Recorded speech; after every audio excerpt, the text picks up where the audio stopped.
This one afternoon, a gentleman calls me. His name is Christopher. I say, how can I help you? How can I be of service to you? He says, I want custody of my son. I said, custody, that's a very difficult issue. That's a very complicated issue. It's one of the most complicated issues in matrimonial law. I said, why don't you come in and we'll discuss it? He says, no, I'll take the answer over the phone. I figured, I'm willing to talk to anybody for 15 or 20 minutes. Let me see if I can help him out. So I explained to him how custody courts are mandated to make a decision based on the best interests of the child.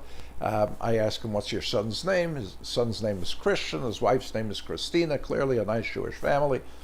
And I say the courts are mandated to take a look at Christian's best interests and who is the better parent, who can better take care of his physical, emotional, psychological needs, who will give him the space and the necessary tools to grow up. Courts typically look to see who's been the historical caretaker, who puts Christian to bed at night, who wakes him up in the morning, gets him dressed, takes him to school, gives him breakfast, takes him to school, picks him up from school, takes him to the doctor, gives him dinner, bathes him, puts him to sleep. And so Mr. Christopher says, me, and me. I do all of those things. I said, okay. I said, so what are you thinking about? Maybe 50-50 custody or 55-45? He goes, no, 7 nights a week with me. I got scared for a moment. I said, is everything okay? Is Christina okay?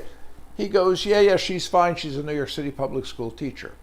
I said, well, if she's a public school teacher, then why do you want 100-0 instead of a 50-50 or 55-45? He says, because I need to teach little Christian how to be a man, and only I can do that. And so I make sure he gets to bed on time, I make sure he gets up on time, I make sure he eats a hearty breakfast, he gets to school on time, he goes to a good school, and I pick him up afterwards, we do his homework, make sure he eats a good dinner, he goes to bed on time so he's well rested and can study in school the next day. He says, I take him down to the park every Saturday morning to shoot hoops so that one day he's going to be an NCAA player.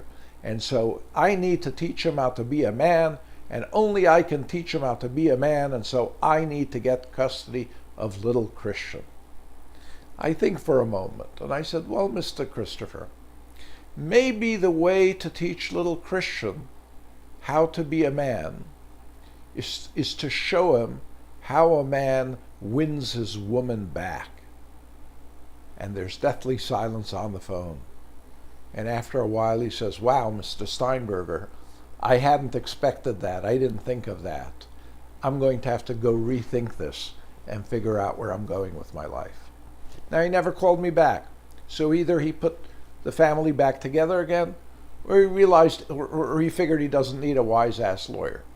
But if you want a lawyer who's going to care for you and help you make the decisions that are right for you and your children, for your family in the long run term, not only right now, not only in the heat of the moment and the heat of passion, but something that you could look back at in 5 or 10 years later and say, I acted in accordance with my values. I did what was right for me, for the children. I behaved honorably. And so you can read my article on divorce without destruction. Give me a call. You'll find the number on your screen. We'll chat for a couple of minutes, and I'll see if, at no cost to you, and I'll see if I can help you at all. And if I can help you, it'll be my honor and pleasure to do so.